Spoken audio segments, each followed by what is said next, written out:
ব্যস্ততার কারণে এতদিন এই বিজয় মেলার ব্লগটা আমি এডিটও করতে পারি নাই, আপনাদের সাথে শেয়ারও করতে পারি নাই। আর আজকে অনেক দিন পর আমি একটু ফ্রি হলাম, তো ভাবলাম যে ব্লগটা একটু এডিট করে ফেলি আর আপনাদের সাথে শেয়ার করি যে আমি বিজয় মেলাতে গিয়ে কি কি করেছি আর কি কি কেনাকাটা করেছি সেটাই আমি আপনাদের সাথে আজকে শেয়ার করব। তো চলেন, বিজয় মেলার উদ্দেশ্যে আমরা ফার্স্টে গাড়িতে উঠে গিয়েছি, তো সিএনজি করে আমরা চলে যাচ্ছি। আর এটা হচ্ছে টাইগার পাস মোড়, আর এই টাইগার পাস মোড়ে হচ্ছে আমরা এখান দিয়েই আমরা আমি আম্মু আর মামা মিলে গল্প করতে করতে আমরা প্রায় চলে এসেছি বিজয় মেলার যেখানে হচ্ছে সেখানে। বিজয় মেলাটা হচ্ছিল আর কি সিআরবিতে এবার বিজয় মেলাটা হয়েছে, তো আমরা প্রায় চলে এসেছি। আর নামার পর চারদিকে অনেক কিছু দেখে অনেক ভালো লাগছিল আর অনেক সুন্দর করে সাজিয়েছে, যেহেতু এটা সিআরবির পুরা এরিয়া নিয়ে বিজয় মেলাটা হয়েছে। তো পাশে হচ্ছে অনেকগুলো মাটির স্টল ছিল, বিভিন্ন রকমের স্টল ছিল।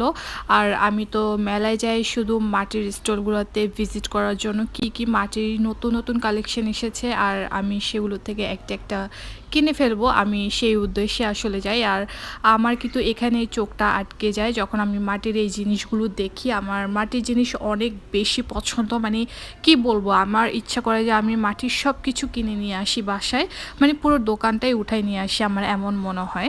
আর এখানে আমি অনেক কিছু দেখেছি আর এই ভাসটা আমার অনেক ভালো লেগেছে। এটা